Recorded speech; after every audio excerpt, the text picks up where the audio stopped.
Hello bachcho, let's see the question. So the question says, a cow with a red coat is crossed with a bull having white coat. Their offspring produced in F1 generation showed a roan coat. This effect is produced due to juxtaposition of a small passage of a red and white color. What can be assumed about the gene controlling coat color in cattle? तो बेटा क्या बोला गया आपसे कि जो cow है, female जो है बेटा, उसके पास में तो क्या है कि रेड कलर प्रेजेंट है और जो बुल है बेटा, जो मेल है बेटा, वो व्हाइट कोट कलर को कंटेन की हुई है। क्लियर। और बेटा जब इन दोनों का क्रॉस हो रहा है बेटा, F1 प्रोजेनी बन रही है, तो F1 के अंदर हमको जो कलर ऑब्टेन हो रहा है दैट इज रोवन। अब बेटा रोवन कलर क्या होता है? रोवन कोट के अंदर बेटा हमको रेड एंड व्हाइट दोनों ही कलर के पैसेज प्रेजेंट होते हैं।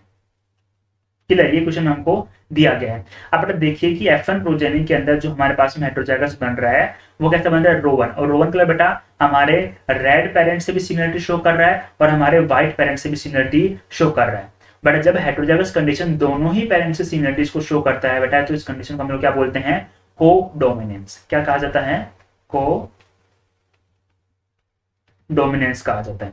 को-डोमिनेंस से कैसे बेटा दोनों एलील अपना इक्वल इफेक्ट को रिप्रेजेंट करती है, दोनों ही एलील इक्वली डोमिनेंट होती हैं और इक्वली डोमिनेंट होने की वजह से दोनों ही एलील का इक्वल इफेक्ट F1 हेटेरोजाइगस के अंदर ऑब्टेन होता है, जो कंडीशन हमको रोवन कोट कलर के अंदर दिखाई देती है। सो बेसिकली बेटा इस क्रॉस के अंदर जो एग्जांपल रहेगा किसका रहेगा? को-डोमिनेंस का रहेगा। देखिए ऑप्शन फर्स्ट में क्या बोला गया? The allele of gene controlling coat shows a perfect dominance. बेटा परफेक्ट अगर डोमिनेंस होता तो दोनों में से किसी एक पेरेंट का इफेक्ट F1 के अंदर आता। So statement A is incorrect. Now statement B, the alleles of gene controlling coat color are incompletely dominant. अगर बेटा incompletely dominance होता बेटा तो जो F1 होता है वो दोनों में से किसी भी पेरेंट से मैच नहीं करता, जिससे कि हम लोग बोलते हैं कि रेड और व्हाइट का क्रॉस करवाने पे पिंक आता है, तो पिंक कलर का आना इनकम्प्लीट डोमिनेंस को रिप्रेजेंट करता है। So statement B is also incorrect.